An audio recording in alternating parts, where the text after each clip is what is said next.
Hi, everyone. Thank you so much for joining us today. So we're still expecting the other mentees to be here. This is another beautiful day. So today we'll be discussing space exploration laws and future regulations. And the mentees will be making their presentations. But before they do so, my name is Juliana Imam, and I'll be anchoring the meeting for today. Okay, so I'll just read about who we are. Gypsy Artificial Intelligence and Technology Mentorship and Internship Program is a quarterly program for students, young professionals, and enthusiasts across Africa. Mentees are afforded the opportunity to access valuable advice, training, network, mentorship, internship, discussion forums, industry updates, and resource materials from experienced mentors. The program seeks to encourage continuous training, development, and evolution in Africa and around the world.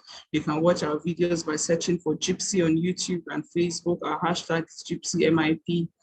The objective of the program is to provide easy access to quality professional guidance, training, resource materials, and for students, young professionals, and enthusiasts in Africa to facilitate dialogue and network among experienced and less experienced practitioners and stakeholders to transform mentees into mentors and leaders for the next generation of mentees, to facilitate further mentorship, internship, scholarships, and job placements for mentees. Also, I'd like to encourage everyone to, that's for the mentees to know that there is the option of private mentorship. And so I would encourage people to sign up for that. This is where you get to meet with the mentors, those that accept, that's the private mentorship. So I would encourage mentees to go for that. And lastly, I would like to say that the next mentorship session will be starting soon. It will be starting in April, and we have mentorship for intellectual property, artificial intelligence, the energy industry, and patent drafting. So please encourage your friends to sign up. Okay, so let's see who is presenting for group one, please.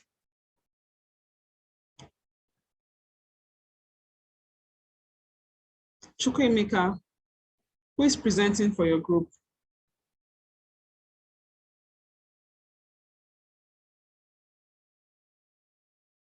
Okay, so while I wait to confirm who is presenting for group one, I would like to acknowledge the presence of Akintayo and Promise Okezi.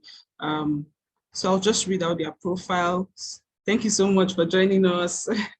Thank you. So I'll just, so I don't know. Thank you, Promise. So who is presenting for group one? Is it Chukwuemeka or Chisom? Good morning, ma. We are supposed to be two presenting. Chisom, are you trying to say something? I can't hear you.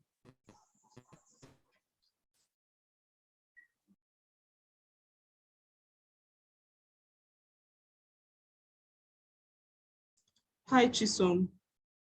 Okay, so please, who is presenting for group one? Good morning.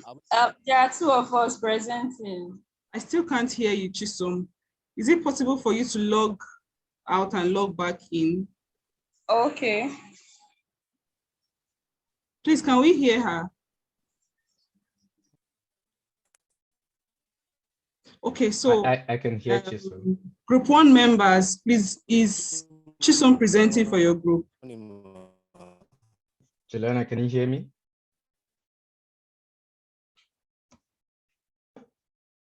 Okay.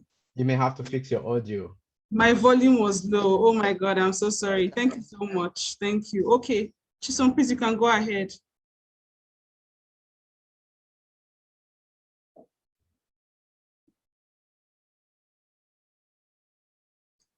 Hi, Chisom, please, you can go ahead. Sorry, there was a, my volume was low.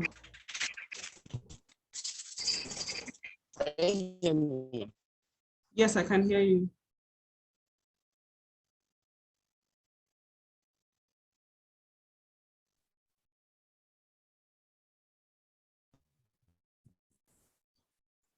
Okay, so who is presenting for group one? We are meant to be two presenting. Okay. So that's Chukwuemeka DK and myself. And Chukwuemeka was supposed to start while I continue. But while he's still trying to log in, maybe I should start. You can join us. Okay. So our discussion today is on importance of space exploration laws, and I think space exploration is something that we all should be familiar with. I mean, even if we are not so, we don't have in-depth knowledge of what it is, but at least we've heard of it before. People like Elon Musk and Jeff Bezos are doing competition on who will go to space or not. So since the first man landed on moon, so many countries have sent one object or team or the other at different times to space to make research or maybe for the purpose of excursion. So as because everyone is interested in space, and we've heard the rumors before about humans wanting to occupy Mars. No, not Mars. I mean, wanting to occupy a planet outside Earth. And we know how human nature is. It's not regulated. Some people may try to start using that occupation as an advantage over other nations. So the governance on space laws came as a result of the Cold War. And at that time, not many nations could boast of having link to space or the means of going. So the only few countries like USA and Russia had access to space. And because of that, the United Nations decided to have a global space governance law to regulate activities in space in order to prevent space militarization or colonization. For one country will go there now and say, okay, that we discovered this part of the planet, so it's our own to do whatever we can. So what is space exploration? Space exploration is the use of astronomy and space technology to explore outer space. Why the exploration? So while exploration of space is carried out mainly by astronomers with telescopes, we now have new technology where people send either robots or there's a spaceship where human beings can travel in to go to space and come back.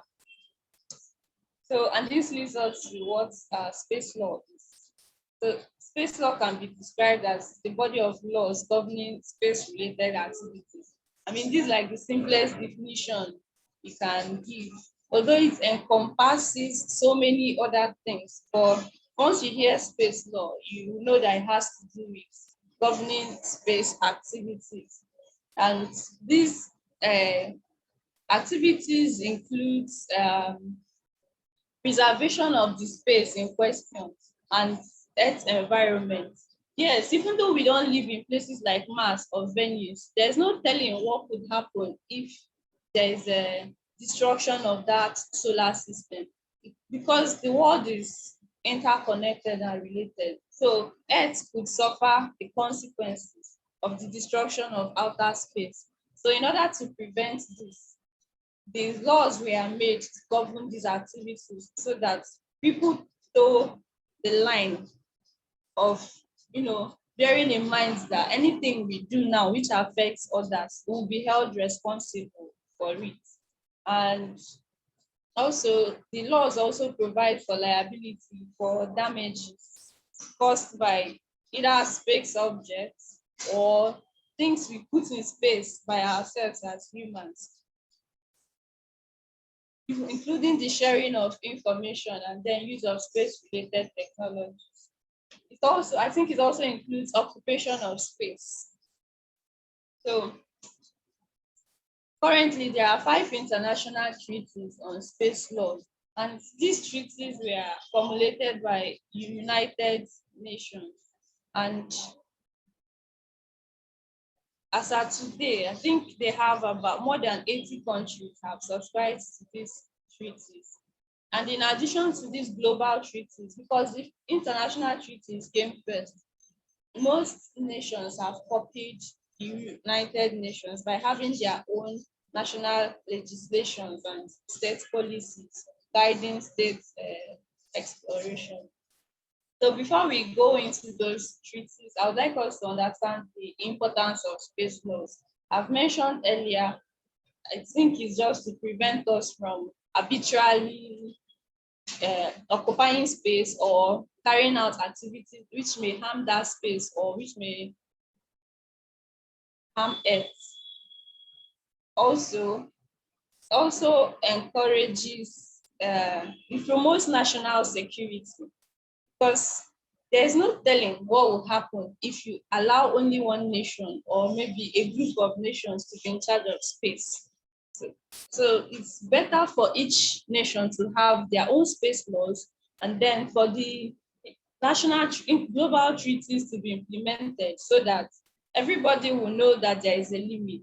If not, people, if they use it anyhow they want, in fact, they could tell us lies of what is going on in space and we'll believe them and we won't know. Another importance is that it fosters development of research, science, and technology. Human beings, we are naturally curious, and as the curious and intelligent beings we are, we will always continue to carry out research about our environment, and these things help us to understand what is going on around us. So by having these laws, I think most national legislations on space helps to, set up things like a research center, give them equipment where they can research and see, okay, you could even see a future that is important, which could help you as a state. So that's one of the importance. As another one is, it also contributes to education in science and technology. I think this is related to my previous, the previous reason, because it's not just to do research and maybe hide it in the national archives. It's important for students and including normal individuals in the society to be aware of what is going on around them. So once these researches are carried out, then you could educate your citizens either in school or each other platform you choose to. You can educate them on space laws. It also ensures compliance and harmony with international treaties and obligations. I think when we make our space laws to be similar to each other, nobody wants to offend their neighboring states. And when you know that if you do this, your neighbor will not be happy, I think you just decide to comply and not go above and beyond. Again, it also defines the relationship with non-other states in relation to science and technology. And I think this is very important in that if the relationships are not defined, people can do things maybe they'll just cross boundaries and go ahead to do what they are not supposed to do. So I would like Chukwemeka to continue with the global framework on space law and the principles of space law, while maybe I will conclude after him. Okay. Good afternoon, ma'am. Am I audible? Hello? We can hear you. Yes, you're audible. Okay, yeah. Okay, thank you. Good afternoon. I'm Chukwemeka. Okay, as Chisom said, I will pick on the principles of space law. So there are several principles guiding space law and space activities.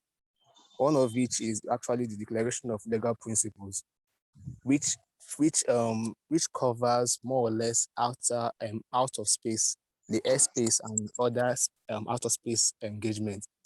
Now, this declaration governs activities of states in the exploration and use of outer space, in the sense that any activities of any state or country in the world, as we say, that would involve them going to explore space as it is, what will govern them is this Declaration of Legal Principles. Now, this principle still has other, let's call it other factions or other fractions, which are embedded within it. I would explain them as I go on. One of which is that it provides that the exploration of space must be for the benefit of mankind, which is clear on its own that anything that you want to do outside within space or any space activities must be for the benefit of mankind. So any research, any knowledge obtained from space activities must in one way or the other benefit mankind. Another thing these principles tries to highlight was that the freedom of space exploration by all states and the outer space cannot be claimed by any state on the basis of sovereignty. In the sense that, like what Chisom said initially, to avoid anybody claiming ownership to a particular part of space, being that outer space should be a free for all, should be a free for all movement. So these principles make sure that no states can go ahead and claim a particular part of space or any part of space entirely. Another thing the principles tries to make ensure is that it says that the use of outer space shall be carried out in line with international law. Also very basic and very fundamental. Because as Chisom said again, if we allow people explore space without any regulation to guide them, they can actually do and undo. Normally, even within Earth and what we do here, there are still laws that governs what we do within the Earth's surface, not to now mention outer space. So anything that you must do out of space must be within international laws and international jurisprudence. And rightly so, there are treaties which bounds what we do within outer space. Another again,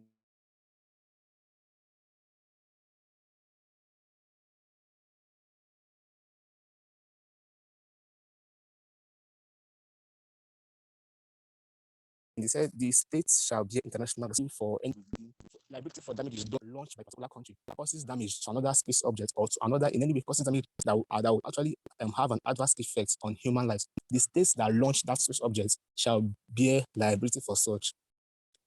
Another principle it says is that the states shall be guided by principles of cooperation and mutual assistance. Very clear.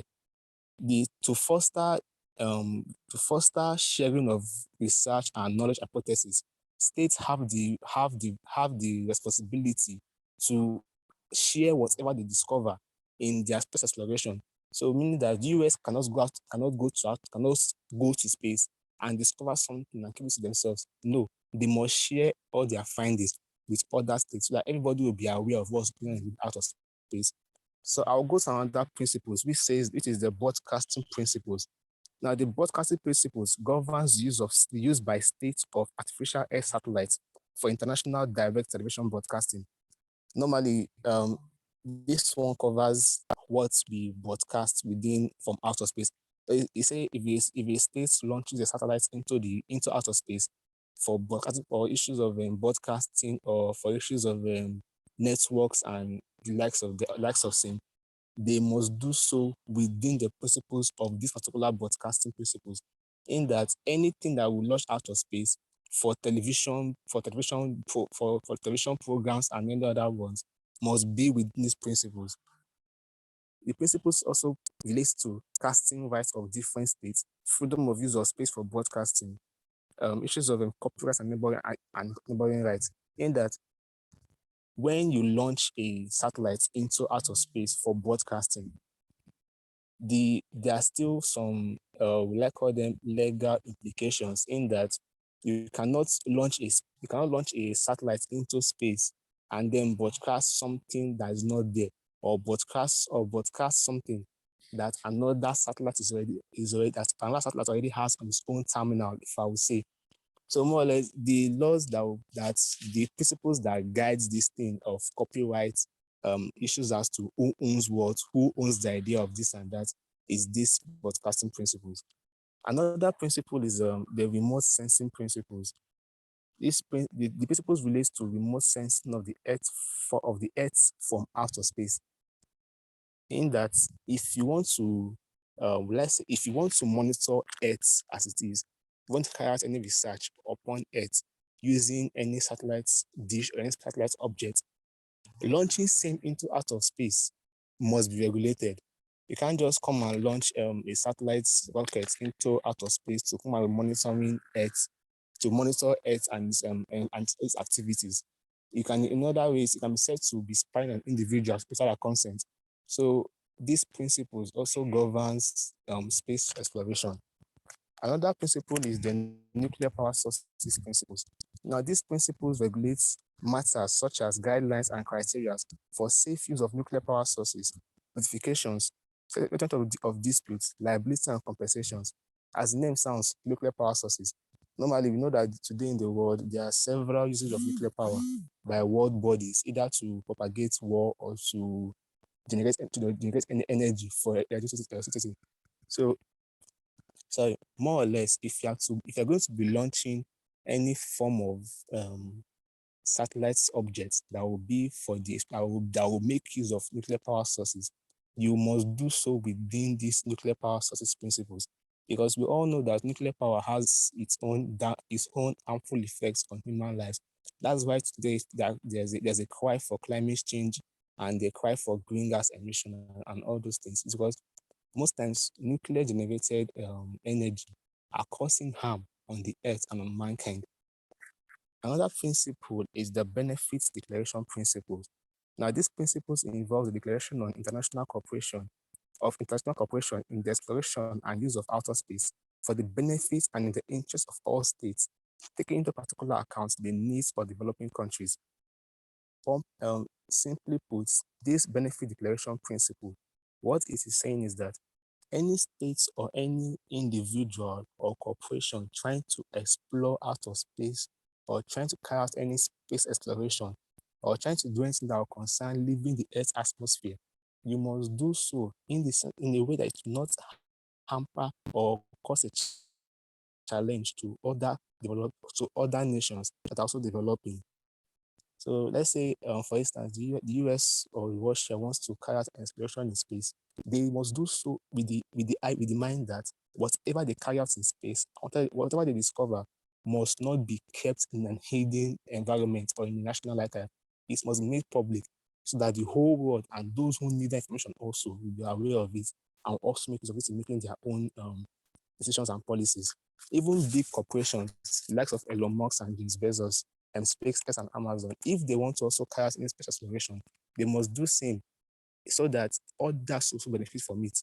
It also goes to the point that the fact that the use of space must be beneficial to everyone and everybody, not just to not just left for only one particular entity or one particular government or state. So I'll go further to discuss on the 5 international treaties of space law. So, like rightly said, there are international treaties that guides space law. In without any Normally we know that if there's no law to guide activities, there will be chaos. So there are also international treaties that have been set in place to allow for the exploration of space, but must be done within a related means.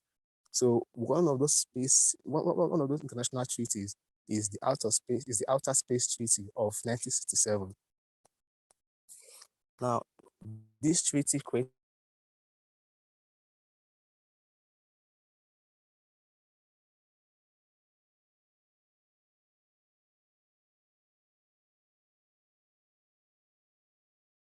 the basic framework to regulate mass exploration for the exploration of space. It provides for every basic fundamental that has to do with exploring space and any special activities.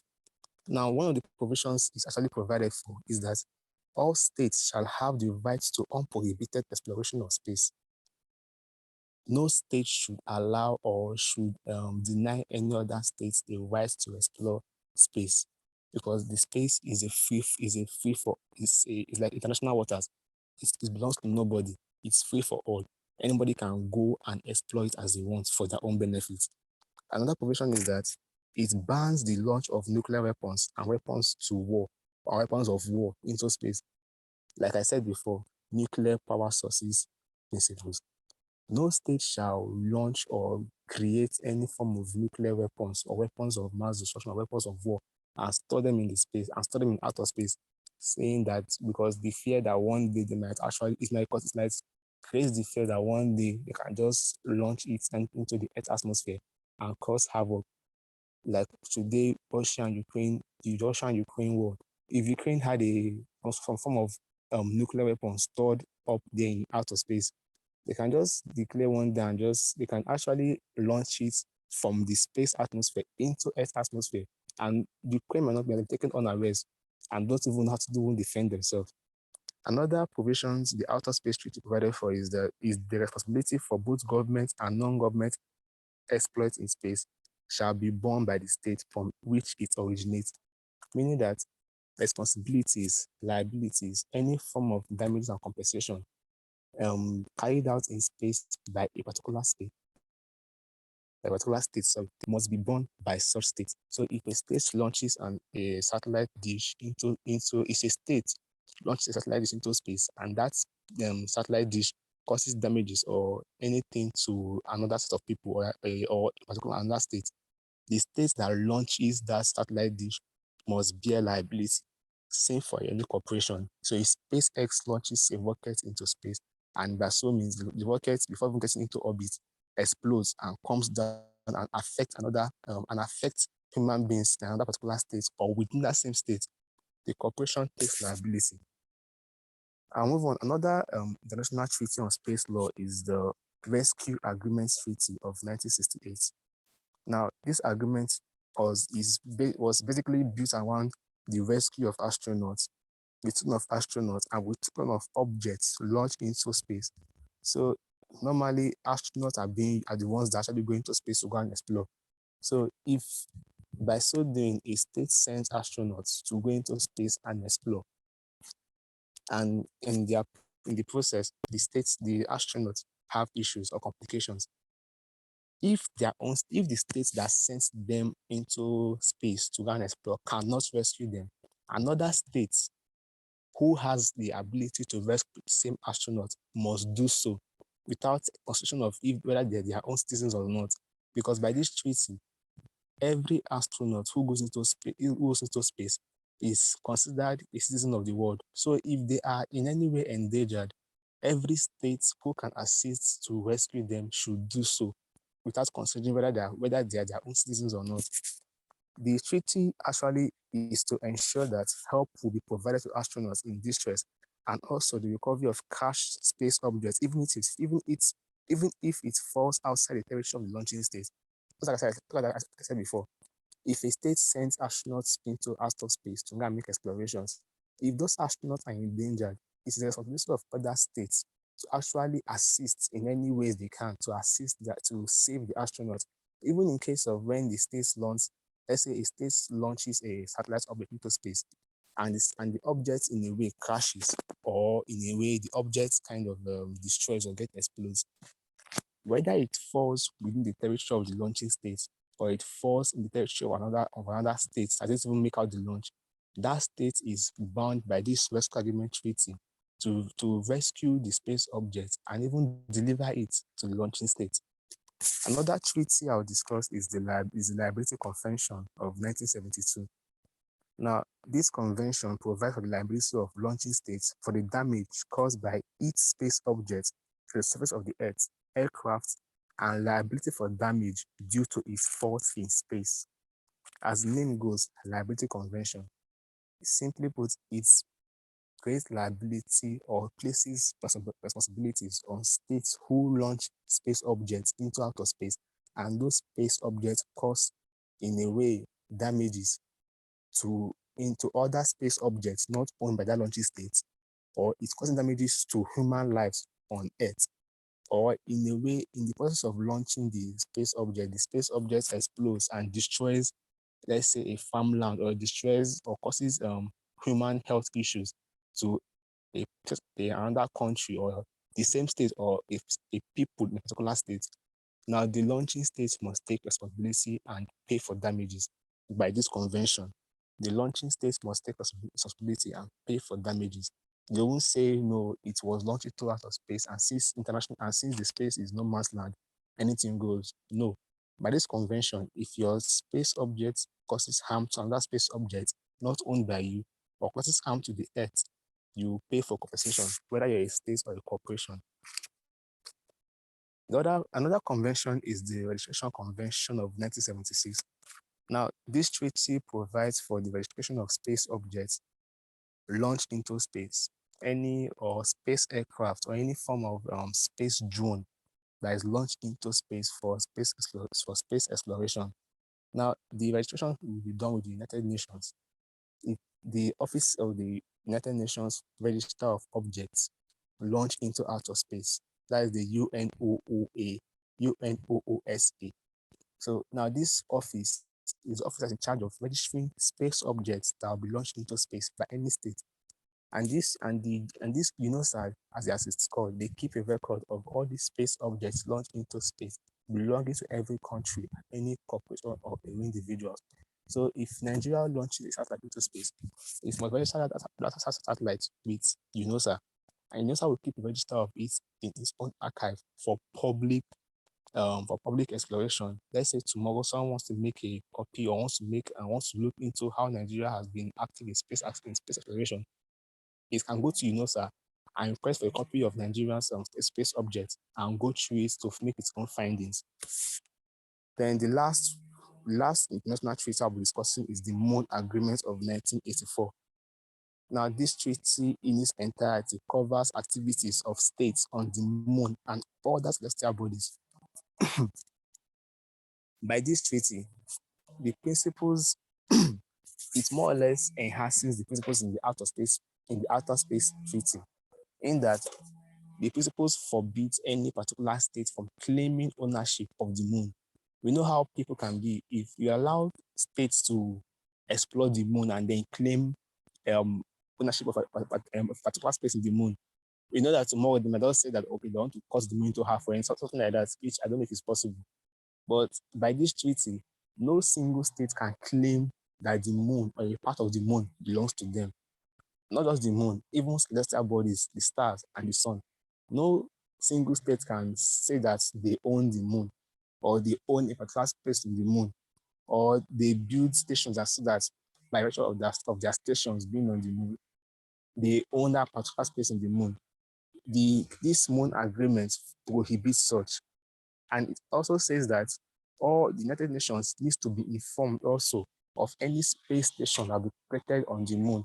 So before a state can even create a space station on the moon, it has to inform the UN through its bodies. So, and in essence, this is all just to regulate activities in space and make sure that the space is still made as it is, free for all, and a place for exploration and discoveries, and even claim resources that will enhance human lives. More of this on this Moon Agreement. One of the portion of the Moon Agreement is that it prohibits states from even building military bases on the moon. Naturally, if a state claims ownership to a particular place, they will more or less likely to build a military base to secure and protect that particular place. So no state is allowed to build any military base on the moon of any such, whether for exploration or for weaponry or for anything building. So far as it's going to be a military base, no state is allowed to do so. So in all these treaties, countries have actually ratified and accessed to these treaties. Nigeria is Nigeria is a country that also a signatory to these treaties, and it has its own regulations on space exploration. But by these international treaties, it can be seen that space is actually very much regulated, and no country can just wake up one day and go into space and do whatever it likes and claim whatever it wants to claim without any obstacle, because by these treaties that are in place already, no state can claim or have access to say that they own a particular place in space or own a particular space in the Milky Way or even in the planet as a whole. So I'll allow Chisom to continue on the other parts of the presentation, which will discuss national legislations and challenges of regulations in the outer space. Thank you. Chisom, over to you.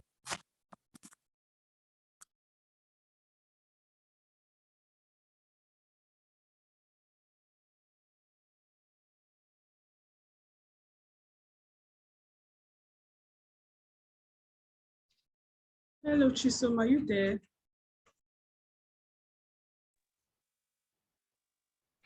Can you guys hear me? Yes, we can hear Yes, you you now. can go Okay. on. Okay. Thank you, Chukwemeka. So in continuation, a- a- aside the international treaties on space laws, most nations have followed suit to have their own national legislations on space law. There are many countries, but our focus will be on three countries: Nigeria, Kenya, and United Kingdom. So the most notable legislation we have on space exploration in Nigeria is the Nigerian Space Exploration, Nigerian Space Research and Development Agency, which was enacted in 1991 under President Olusegun Obasanjo. The, the purpose of the act was to encourage capacity building in space science technology, development, and management. Now, if you go to the NASDAQ website, you will see that they said the creation of the Space Act was also to position the country to enjoy benefits of space activities, which includes national security, urban planning, food management and security, communications, agriculture, and disaster management. For things like national security, communications, disaster management, I think it's easy for us to understand. But one thing I would like us to discuss together after my presentation is how activities like food management and security, they are affected by space. And so I would like to get people's opinion on that. Now, the NASA Act was passed into law in 2010, and in 2016, Nigeria announced its desire to send a man to space in 2030. Now, as we know, when it comes to laws, Nigeria doesn't waste time. We have so many laws on so many issues, but we also know that most of these laws are cosmetics. When it comes to implementation, it's a different ballgame altogether. Apart from implementing these laws, the effectiveness of these laws are also always in question. Now, when you go through the NASA Act, you will find that most of it they have administrative undertone. I don't think there are strong laws like, let's say, laws that deal with oil and gas. When it comes to the NASA Act, I think they just made it for the purpose of research. I don't think they had exploring outer space in mind when they were making those laws, because you will find that there are so many lacunas with the NASA Act. Things like going to moon, what happens in the moon, or even going to other planets or sending objects to those other planets. I don't think they were within the contemplation of the NASA Act. And I believe that is why they decided to make the draft regulation on the licensing and supervision of space activities 2015. Although this is still a draft regulation, it hasn't been passed into law, but it is believed that the regulation, when turned into an act, it will cure the defects of the NASA Act. To me, I think it's not just making a new regulation. I think we need to review the existing one. If we can even incorporate this new regulation into the existing one, it will be better. So we don't have plenty space institutions in Nigeria. So, but even at that, it's important for us to have laws, because you never know what tomorrow will bring. But again, Nigeria is trying. We have many problems, and maybe we have not gotten to the level of exploring space and all that. And they've given 2030 as the year in which they plan to send someone So I don't know if there is any current activity or preparation ongoing which the public does not know of yet. So if there is, maybe someone can provide us with any of those instances. Another country under review here is Kenya.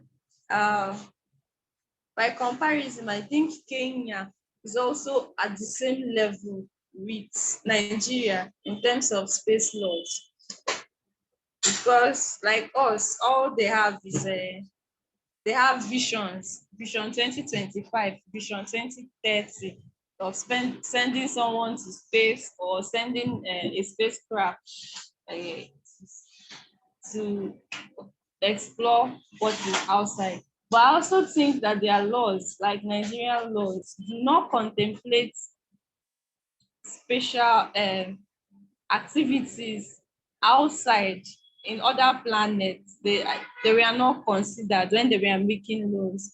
Although now there are efforts,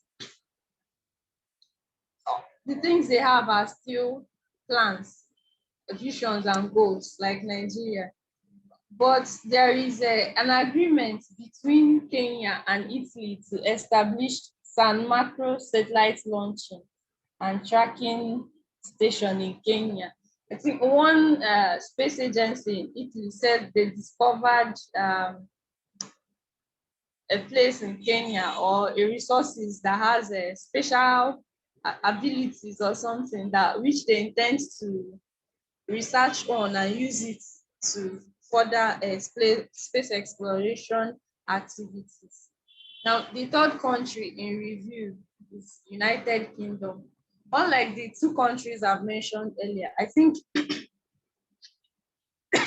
sorry, I think the UK Space Industry Act is more comprehensive than the Nigerian and Kenyan space laws. The UK space law is called the Space Industry Act, and it makes provision for the regulation of space flights, suborbital and space activities carried out from the United Kingdom. I think this is what differentiates the UK Act from that of Nigeria and Kenya. We didn't contemplate, what's it called? Things like spaceship or space flights. And even in the NASDAQ Act, the Act didn't define things like space activities, which is a fundamental omission. So the UK Act defines space activities to include the launch or procurement of launch, operation, and return of a space object or aircraft carrying a space object or outer space activity, including operating a satellite from the ground. Now, if you read the definition of space activities by the UK Act, you will see that it covers both activities from the ground and activities which happen above, that is from space. While in Nigeria, we are more focused on activities on ground. And I can't say I blame Nigeria for their own stance. I think we are operating based on our level of research and development. Also, the UK Act, unlike the Nigerian Act, criminalizes certain space activities. Now, if you read the NASDAQ Act or even the draft regulation that is yet to be passed into law, the punishments there are more of sanctions. I think they approached it from the view of that any act which is not proper when it comes to space, they see it as a civil wrong. But under the UK Act, you see that there are certain activities which they consider they consider criminal. So it criminalizes certain acts, while other acts they see those ones as civil wrongs. Also, the UK Act made provision for the grant of license to operate in space activities, and they also made it compulsory that an applicant for a license must carry out a risk assessment on the health of persons who would be involved in the space activity.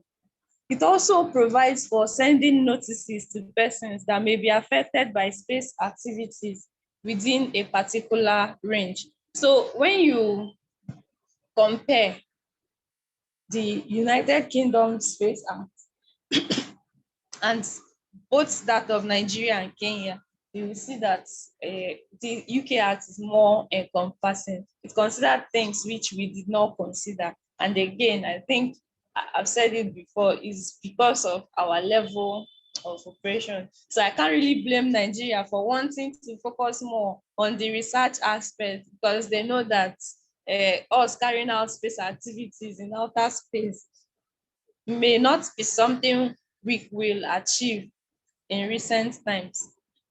And another country, although we didn't mention it in our presentation for want of time, is the United States. Of course, we all know that US, they are always at the forefront of developments or technology or any other emerging trend. The US also have a comprehensive legislation on space exploration. Now, if you look at the UK, the Nigerian Act, the NASDAQ Act, you will notice that they didn't make the law contemplating that humans may be able to carry out space exploration activities by themselves. I think we are looking at is something that must be carried out by a company or an institution. But now with actions of people like Jeff Bezos and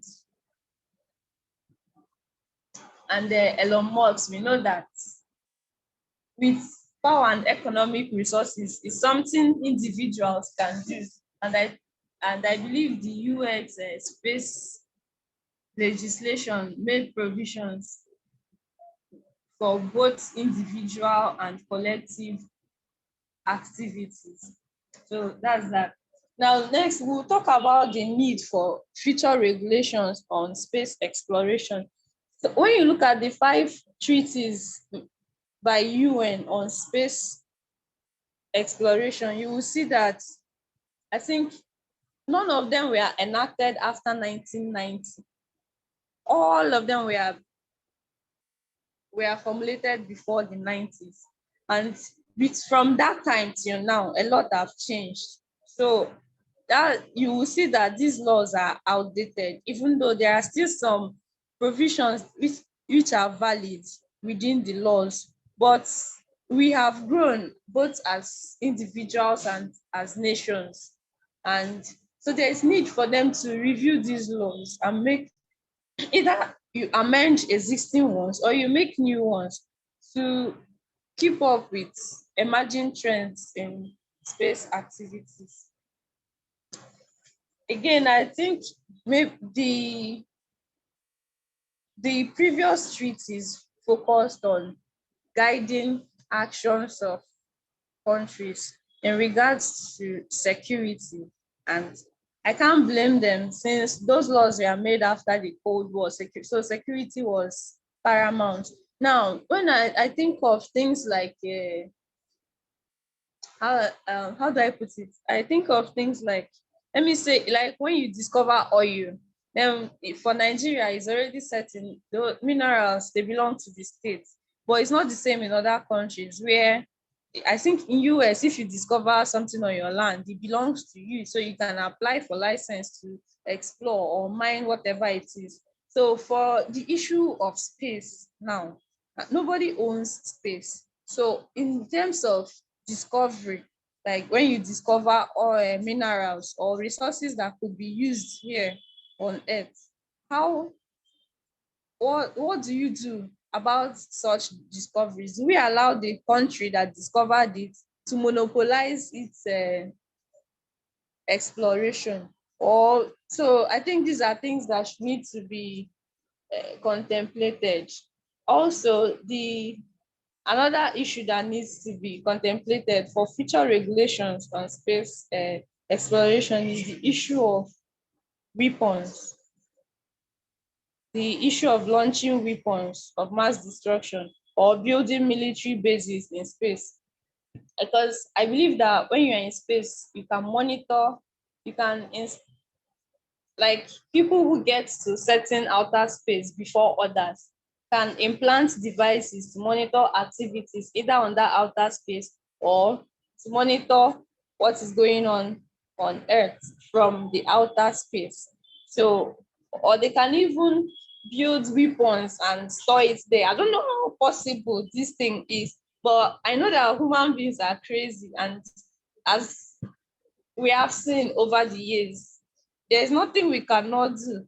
It just needs thinking and then putting your thoughts into action to come up with one crazy thing that may either help the world or it will put all of us, it will just destroy us. So I think it's also an issue that needs to be considered for future regulations in the outer space. And also in terms of liability. Now, if US sends, let's say, I've forgotten what they call their space institution. So if people like US should send someone to space for exploration, what happens when the person does an act or omission which proves disastrous to that space or to people here on Earth? Who will be held liable? And then how do you enforce the payment of damages? Or in the alternative, if individuals go on space explorations by themselves, how do you enforce liabilities and ask them to pay for damages? I think these are some of the things that need to be put into consideration while making regulations for space exploration. So next, we'll be talking about the challenges of regulating space activities. So I think the challenges are many, especially because, I mean, to most of us, including myself, the idea of going to space, carrying on activities in space, I still don't understand it. So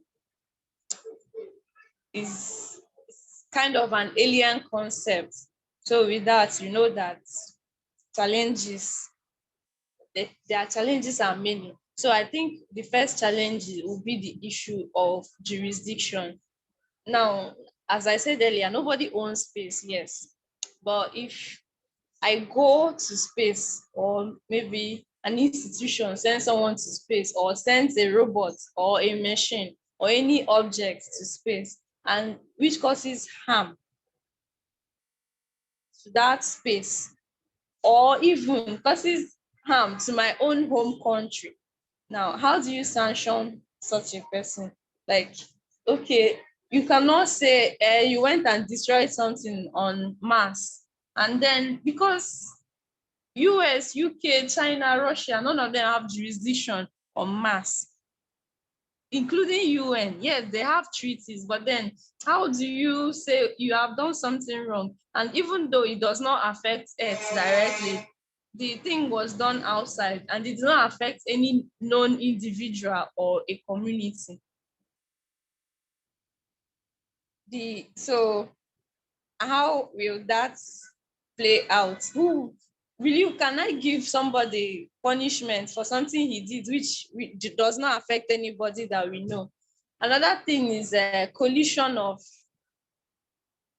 substances. Now everybody's doing a competition to go to space or to mount one machine or the other. In fact, even though we say nobody owns space, we know that low-key the big nations are trying to, occupy space outside. So if there is collision, how do we solve that issue? I don't think you can blame anybody for that. Another thing is, because we know mother nature, there are some things that happen which are beyond human control. So, such things, of course, how do we deal with it? who should take responsibility? Do we allow people? Hello, Chisom, are you still there? Yes, I am. Okay. Okay, I'm still on the challenges of regulating space activities. I've talked about the inadequacy of the treaties because they didn't seem to address the problem of the current issues or challenges we are having. I've also talked about collision of substances in space or collision of, let's say, machines or objects dropped by individual nations. There are things that were not contemplated in the old laws. So they are a challenge. Again, is, let's say, nature, because we can't control everything that happens even within our own planet, let alone what goes on in the outer space. So if things like that happen, who should bear responsibility of such things? Is it going to be a collective effort, or is it people who are directly affected? Again, when we talk about making laws, we know that people who have more economic resources or even security power, they try to influence these laws to favor them, to give them some sort of advantage. Again, so that's an issue. Then another challenge is the issue of bindingness of international legislations. So if a country decides not to be part of an agreement or a treaty, how do you hold them responsible for their actions in space? Or like in Nigeria, we say any international treaty Nigeria is party to must be domesticated before it becomes enforceable. So if we refuse to domesticate it, how do we hold ourselves accountable for activities in space? So those are some of the challenges, but I believe that since everyone has taken interest in space exploration, we just need to keep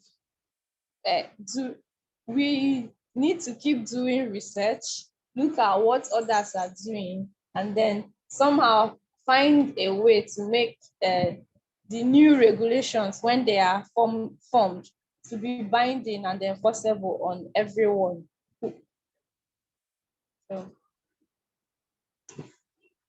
that would be that for on our presentation for group 1. Okay, thank you very much, Chisom. Thank you for the detailed presentation.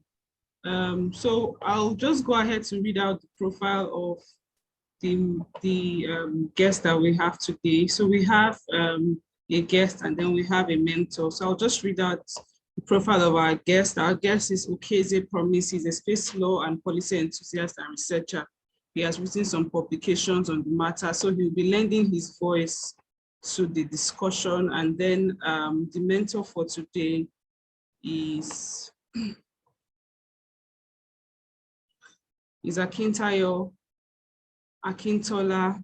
He's a legal practitioner specializing in aviation, space, and emerging technologies with over 8 years post-qualification experience and a career with some of the top-tier law firms in Nigeria.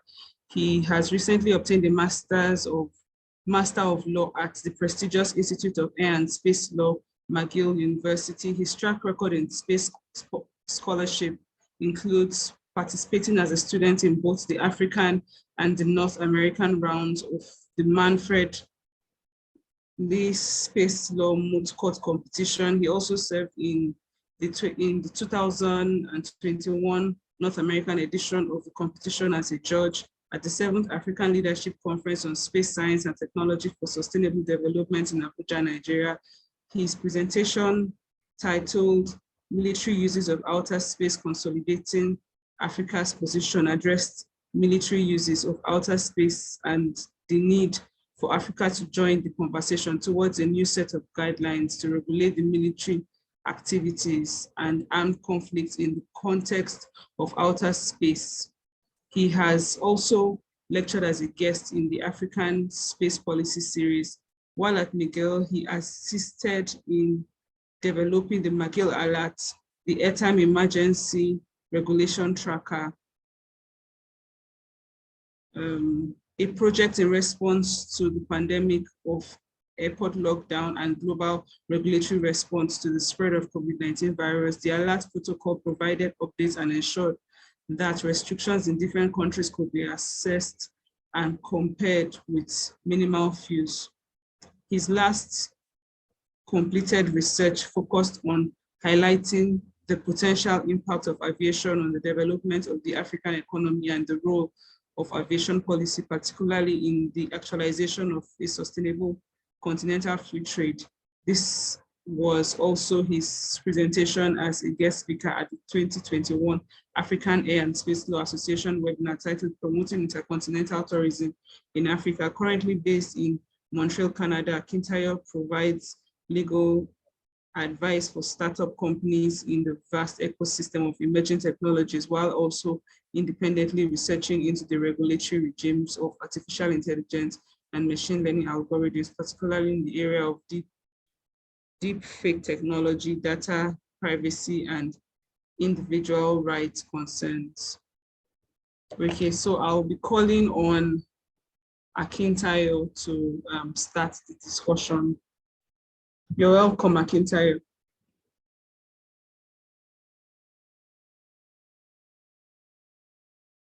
Thank you for joining us. You're still muted. Oh yeah, thank you. I don't know. It's the second week running. Do I get to feel like a part of the house now or something? Yes, you are. Okay. So it's great to be here again. I enjoyed my time last week. It was a very comprehensive conversation, and then this week again, I think the presenters have done an absolutely smashing job of giving us their perspective about space exploration and the challenges and the laws and the legislation.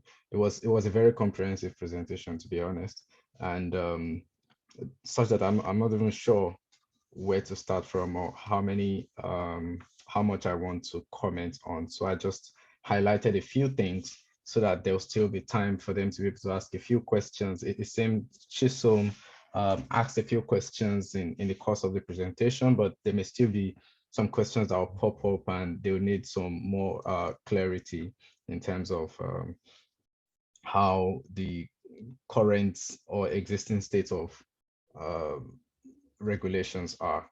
So one of the first things I wanted to say is that, well, as the presentation had already highlighted, the 5 space treaties, they like the major space law treaties, of course. So one thing that is very important to mention is that space law, of course, doesn't exist in a vacuum. It exists within the larger framework of international law, and of course, so it also when talking about the attitude of nations to the space treaties, there's varied acceptance to each of the treaties. There's not, sometimes you find a state, or states in this case means a country as we use in international law. Sometimes you find a state that has signed Treaty 1 and refused to ratify, and ratified Treaty 2 and refused to, and probably domesticated one of the treaties while they've ratified a few others. So there's that level of varied acceptance for each of the treaties. So, and it depends on the context of what you're looking at and which state you are particularly studying to know what's their level of acceptance of the space treaties is. I was surprised myself a few years ago to find out that even the US has some of the one or two of the major space treaties that they had not ratified. I think especially the Moon agreements. And further studies. Could you mute your? Oh, right. Further studies showed that, of course, that had a lot to do with international interests and or how the domestic attitude to international interests. And there were aspects of the Moon Agreement and the conversations leading to it that the US did not think were favorable to their international I don't know, stature or interest in space. So again, I'm trying to take this. So particularly, I think that one of the, if you're speaking about space exploration and space law today, a few important points are very necessary to consider in order to really understand what the contemporary situation and the future issues are. One of it is the commercialization of space. So space exploration, as I like to say to people, started as a form of international bragging. So it's between the United States and Russia, the Sputnik and the Apollo missions of the late 50s and the early 1960s, the Cold War, and the race, the space race to send the first man to space and to send the first man to the moon were the early highlights of space exploration. And what was funny about space exploration is that it wasn't until, was it the early 60s when the first recorded commercial use of space was known, which is the broadcasting of a satellite television signal. So we have to understand that space, as it was in the 1960s, when a lot of the treaties were drafted, is very different from what it is now, when a lot of the things that are driving space include military domination, commercialization, and of course, the very dominant role of the private actors, you know, like the presenters mentioned, Elon Musk, Jeff Bezos with their SpaceX, Blue Origin, and Virgin Galactic. That's also with Richard Branson. So you can almost see, in fact, the US government cannot anymore, especially NASA, cannot anymore ignore the role of SpaceX in its national space policy, you know. So they are almost at every point in time collaborating with SpaceX. In fact, at some point offering necessary funding to support SpaceX activities. So one of the questions that is popped up by this situation is the suitability of existing laws.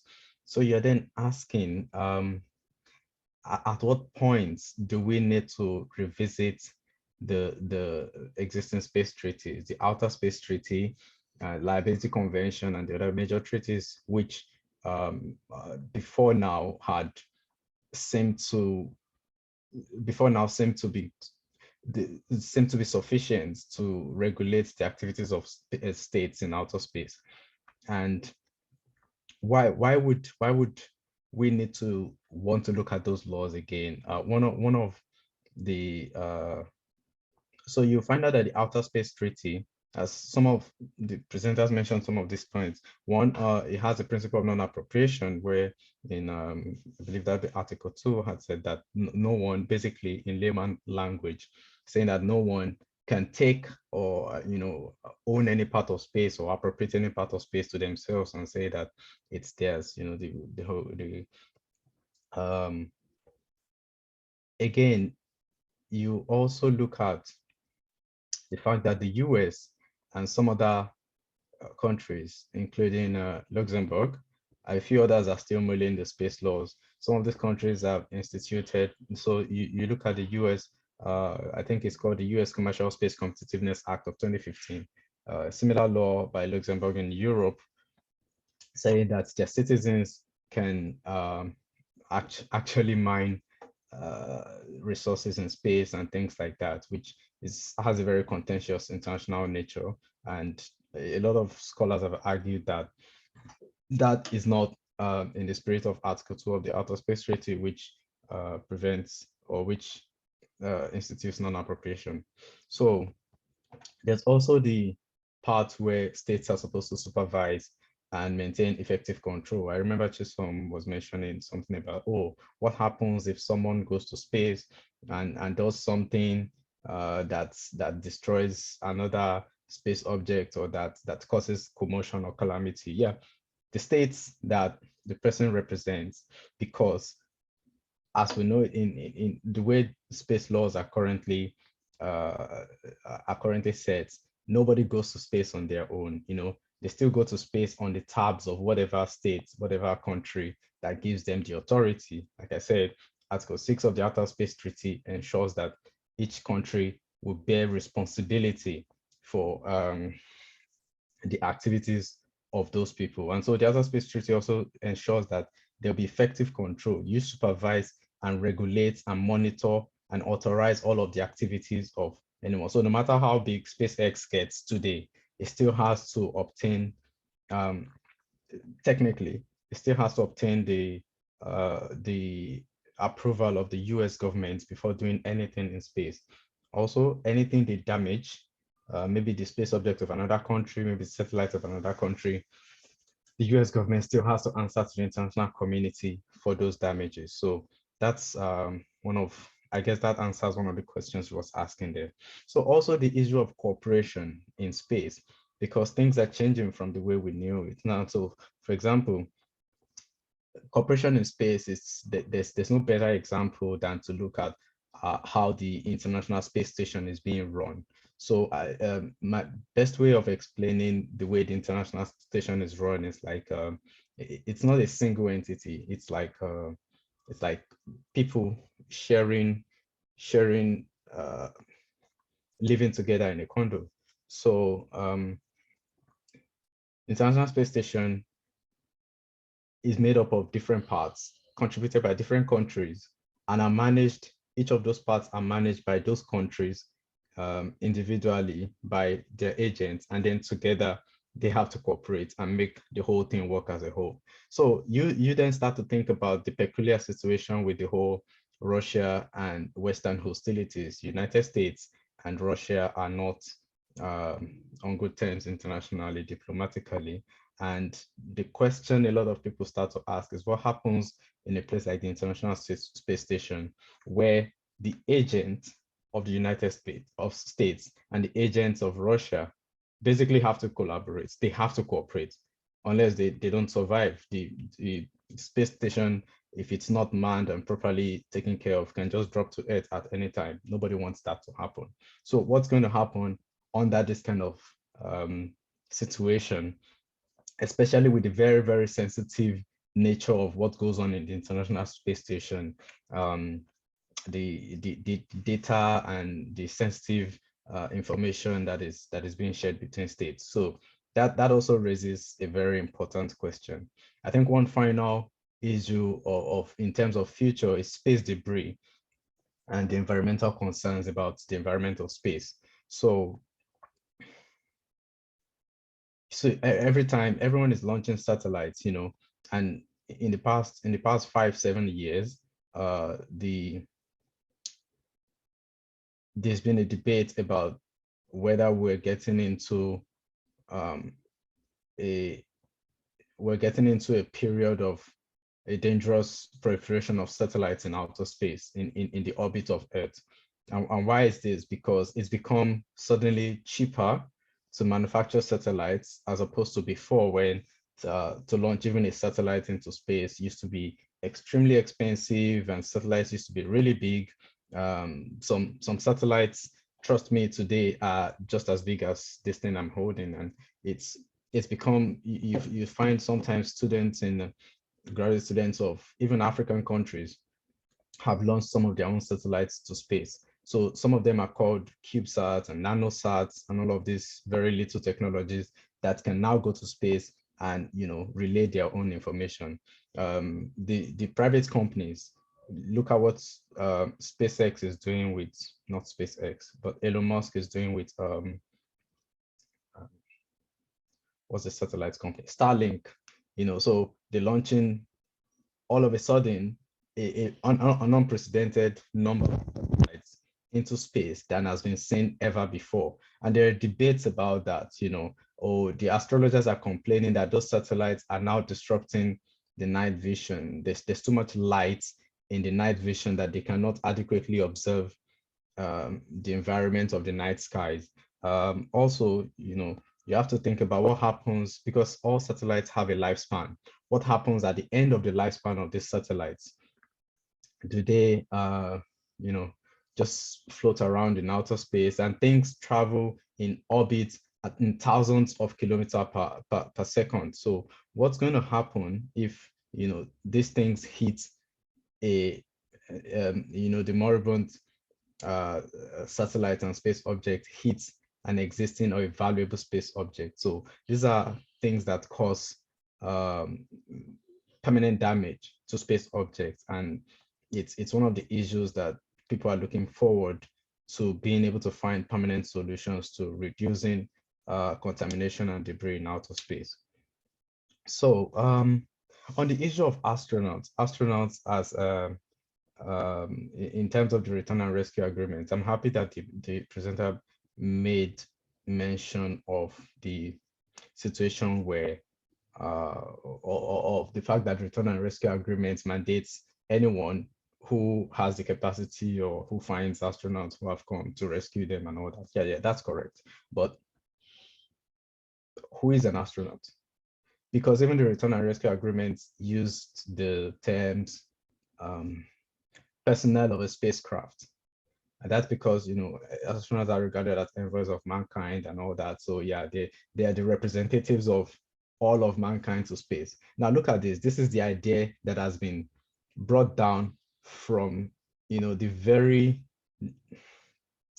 very noble and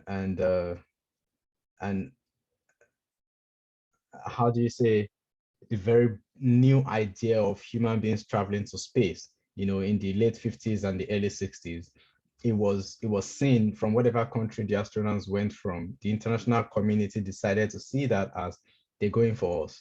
Well, would that still be the same definition? Would it still look like they're going for us now that billionaires can fly themselves and their friends to space for the fun of it?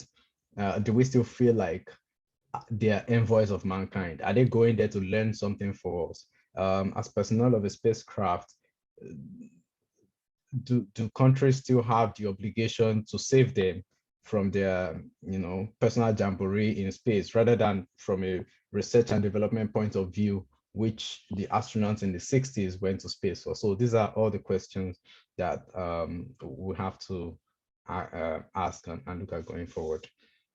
So yeah, and I agree with them about the NASA Act. The NASA Act, which the 2010 NASA Act has, most parts of the act could just substitutes the name Research and Development Agency for any other government agency, and you wouldn't know that it's a space act. That's how very mundane and administrative it is, and there needs to be a lot of changes on that. So then she asked a question. She asked a question about how food management and security is affected by space. Look, it's in many ways, but one of the things I'll just say, I mentioned a few words which may sound like buzzwords, but once you understand the concept, satellite navigation, remote sensing. So think about satellite navigation, think about GPS. Now, on a very basic level, most of us use GPS on our smartphones. We use it for Uber, we use it for, maps and all those things.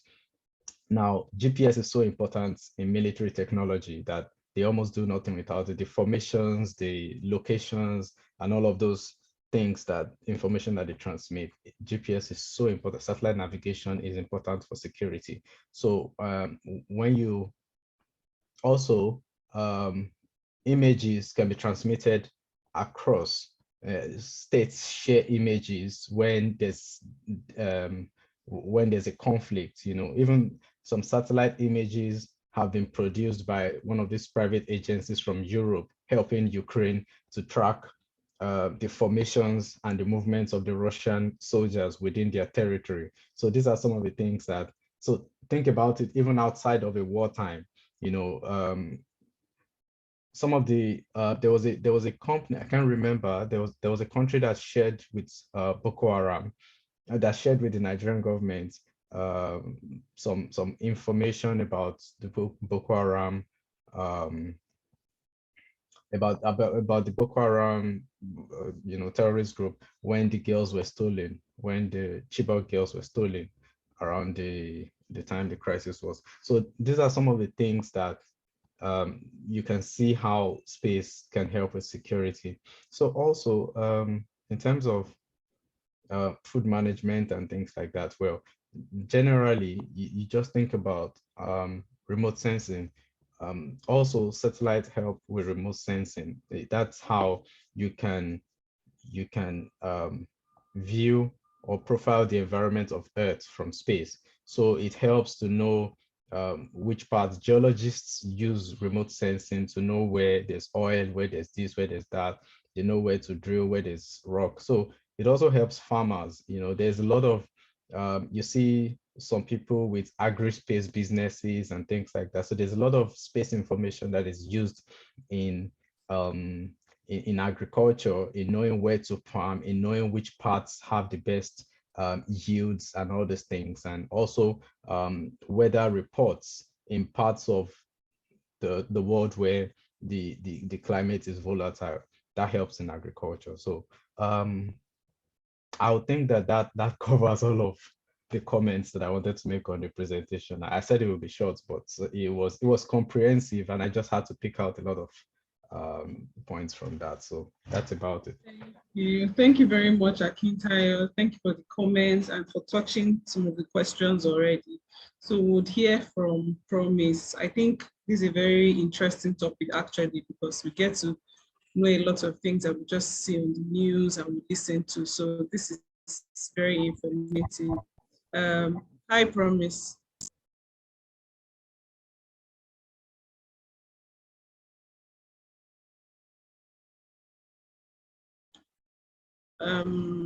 Please let me know if you can hear me, Promise.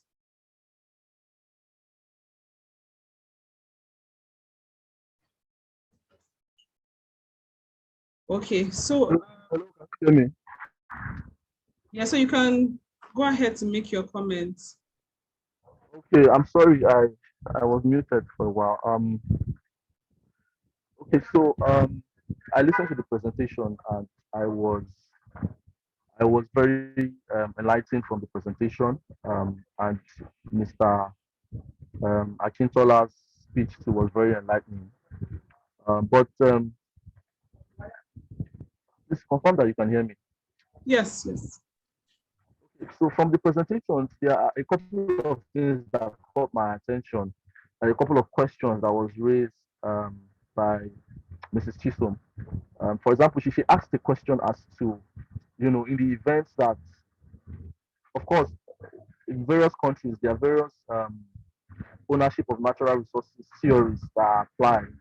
But, in relation to outer space, in the events that, yeah, of course, some of the asteroids have mined space, mining of asteroids. What is the fate of the ownership of these resources? How can we interpret the ownership in relation to the space treaties we have? And it's a fundamental question that I, in fact, tried to answer in a paper I wrote sometime last year or last 2 years or so. Because you find that the Outer Space Treaty, for example, the Outer Space Treaty in Article 2 provides for non-appropriation, and you may find some arguments that trying to mine a particular place may be such that may amount to appropriation. That's one part of the argument, and you also find that in some of these space treaties, you find provisions that say that outer space should be used for the benefits of, for the benefit of mankind or for the benefit of everybody, and there have been various struggles as to how we can interpret these provisions. Um, the Moon Agreement uses the word that it is the province of heritage of mankind, The Outer Space Treaty uses province of mankind. So, it raises some problems as to when this asteroid are mined, when we find these natural resources, what is the fate? Should it be such that will be shared amongst all countries? And if we take that approach of interpretation, what it would mean is that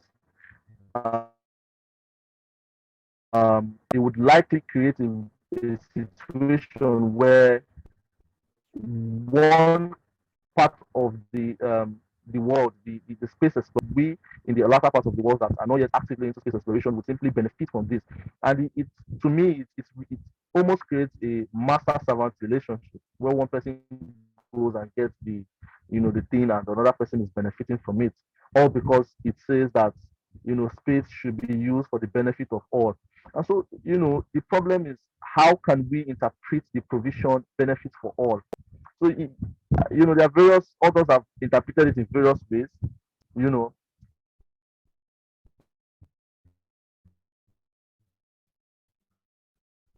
and we're talking about finance. We're talking about because these minerals have financial, these exploring countries are collecting to that place, and you're telling them to come and share for the benefit of all. So it raises a lot of um, misunderstanding and conflict among various countries. And one of the things I remember suggesting was, um, we can begin to have a system where um, everybody is involved. You know, we should have a cosmopolitan interpretation of some of these activities. Okay, for example, while these countries may be involved in the space exploration, you have maybe Nigeria can be involved in, providing the the the the, um, the money, technical know-how, providing men that will man some of these machines and all those things. So the essence of all that is to ensure that everybody is involved and one person is not being sidelined, and the interest of the other country is not. So, those are some of the things that um, that caught my interest in the presentation.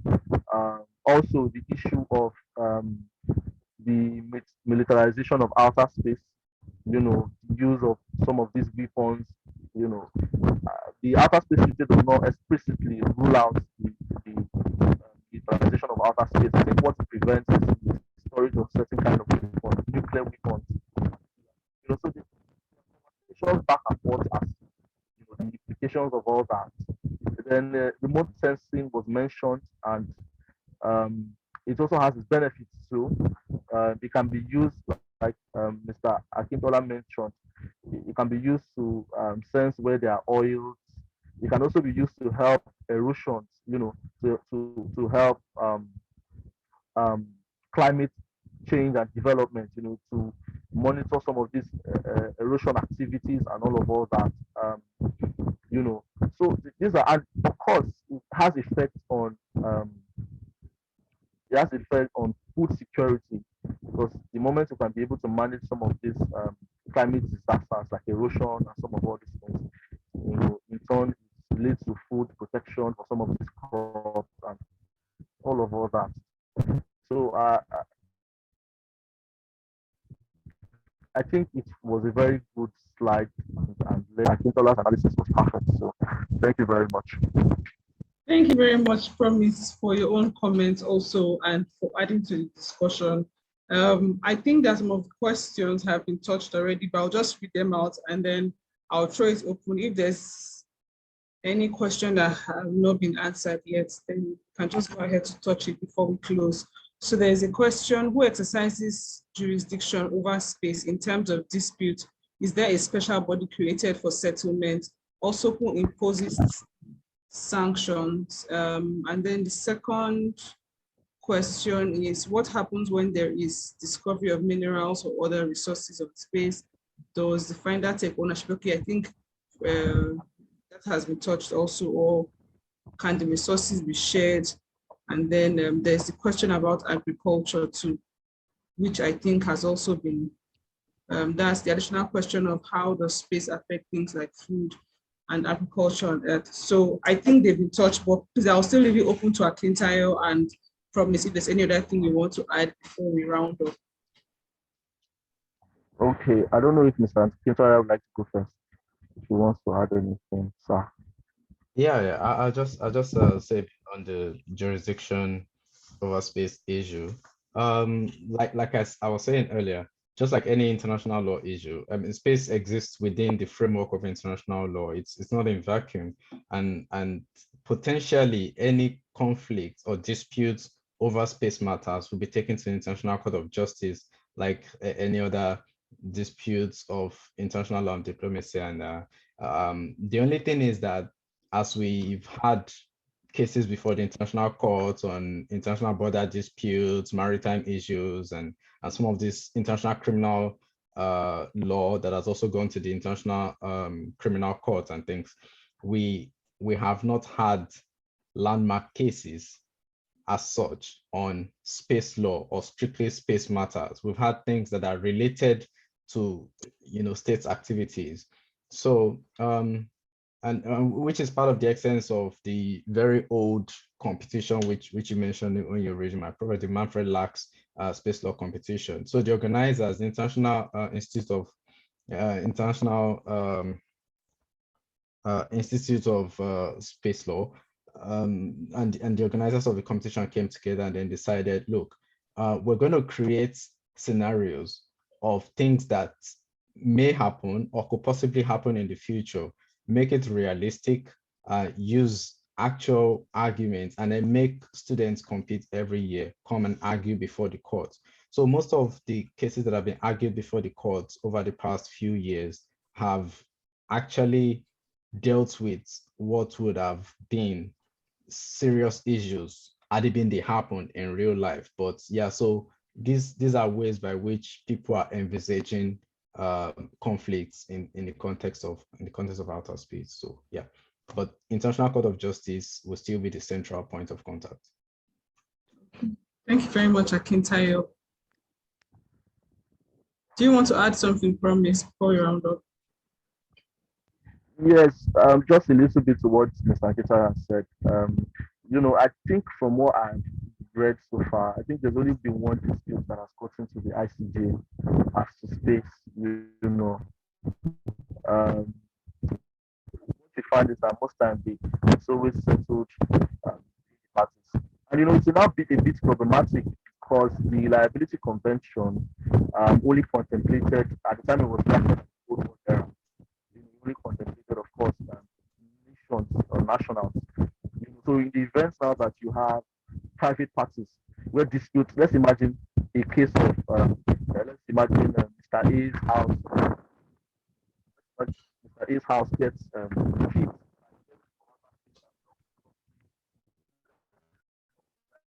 Sorry, I can't hear. What's the remedy for Mr. Promise. A? Can we hear Promise clearly, please?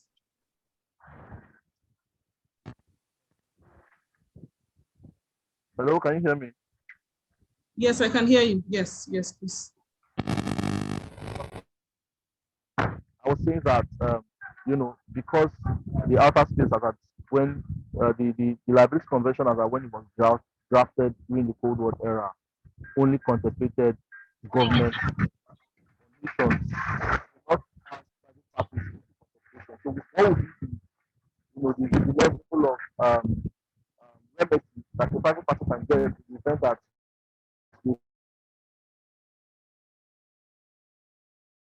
right. Let's say my house gets destroyed from the United States or from SpaceX.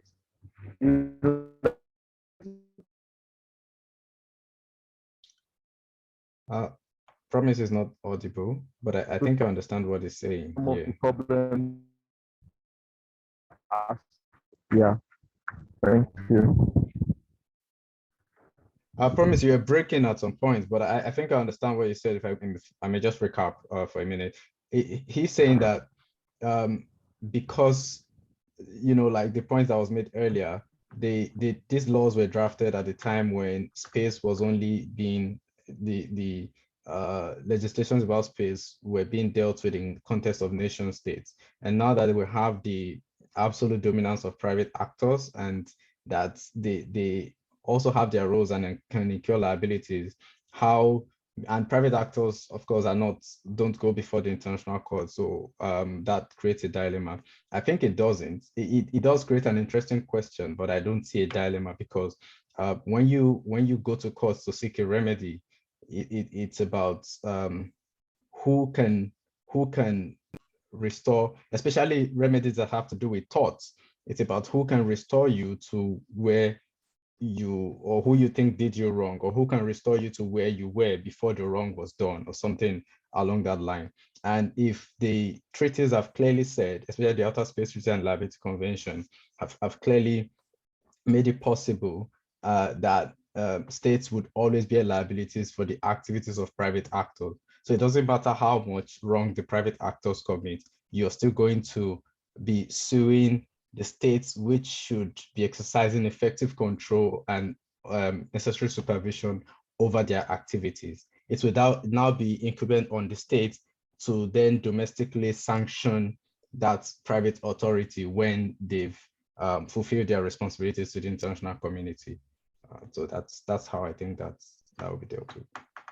Thank you. Thank you very much, Tayo. Thank you very much, Promise. Before we go, I just want to ask a question, please.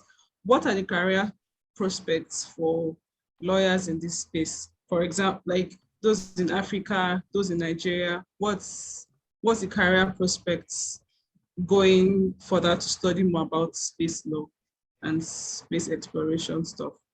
Thank you. That's a good question. And I was hoping you would give me the usual 1 minute to recap, and that was what I was going to address. So to be honest, it's a very expansive minefield. And especially when we start talking about commercialization of space, you realize that there are endless opportunities for people to choose careers and to,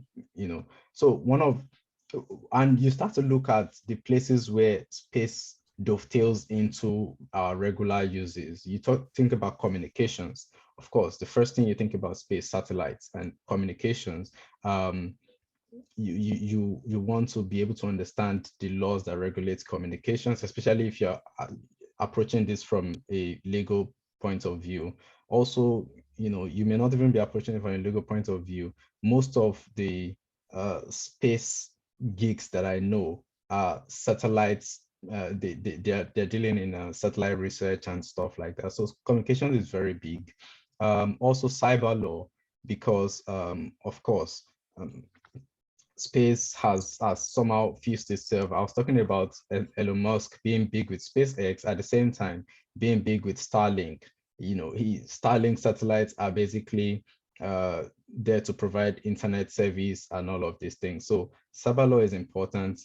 Media law,